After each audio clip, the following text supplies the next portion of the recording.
Kenworth has done a lot of stuff right with this T680, big stuff like a 10% improvement in aerodynamics over the T660, and small stuff like perfectly repositioning the throttle pedal and designing a storage cabinet that's big enough to store a hard hat. I'm freelance truck journalist Jim Park, coming to you from the vicinity of Ellensburg, Washington, where we spent a full 14-hour day putting this remarkable truck through its paces.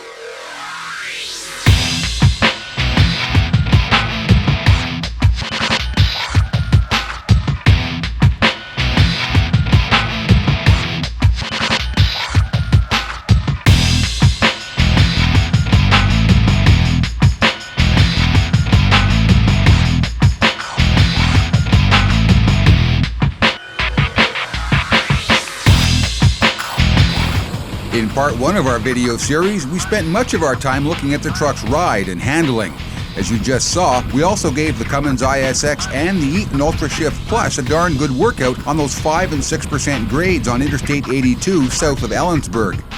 In part two, I'm taking you up close and personal with the T680, highlighting some of the new design features that make this, in my opinion, one terrific truck. Let's start with the cab itself. It's made of stamped aluminum, which is something new for Kenworth. That required a whole new manufacturing process. Its highly tooled design provides greater consistency in manufacturing, which means greater consistency in the finished product.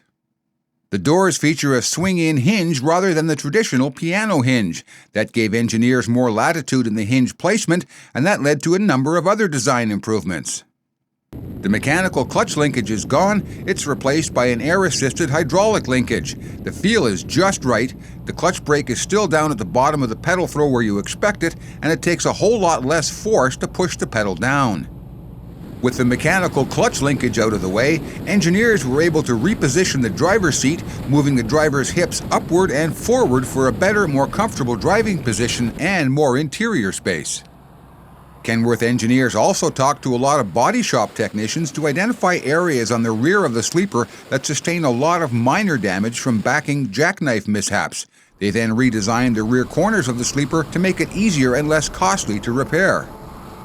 A new two-piece bumper, a 3-section hood, and a new sleeper side panel design all help keep repair costs down. One of the features Kenworth seems particularly proud of is this cool swiveling table. In this position, it's out of the way, making more room in the sleeper and between the seats. But swiveled over to the center, it becomes a well-positioned desk and eating table. To get the best use out of this new feature, the design team added an optional swivel passenger seat to turn around and face the table. Kenworth says the table can support up to 400 pounds. But that's one claim I wasn't too keen to test. And just above both the driver and the passenger seats, they've added cubby holes large enough to stash, among other things, a hard hat. Nice touch there, Kenworth. The new dashboard is as attractive as it is functional. It needs to be both because drivers stare at it all day long and they're in constant contact with it. The various rocker switches here are robust and firm feeling, and the important ones have little lights inside that change from amber to green or red when you use them. The critical controls are all within easy reach and they're well lit at night. You may have to reach a little for some of those controls you use less often, but you don't want to be reaching over and hitting the fifth wheel slider release, for example, while you're going up a hill. I found the dash is nice and evenly lit for night driving, but I did find there were some distracting gauge reflections in the side windows. Up front and outside, where we get down to the basics, I found the engine compartment was well laid out and clean, and the driver can do all the fluid level checks from the ground on the left-hand side.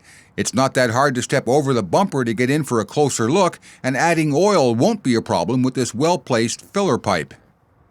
The electrical and air connections on the firewall are neatly arranged and easy to inspect visually. One part of the driver's life that hasn't been made easier is cleaning the windshield.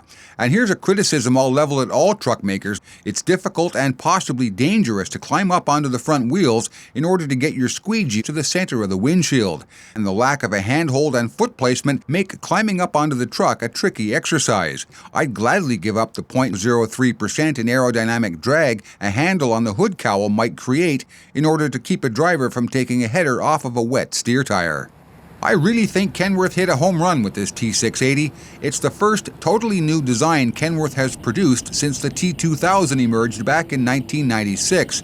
They invested a lot of design resources into keeping the total cost of ownership low while optimizing driver comfort and functionality. The company's 4-year, $400 million investment was, I think, well spent. If you haven't already, check out part 1 of our video series where I take you up and down some serious hills. For today's Trucking's Ultimate Test Drive series, I'm freelance journalist Jim Park here on the outskirts of Ellensburg, Washington. Drive safe and keep your revs down.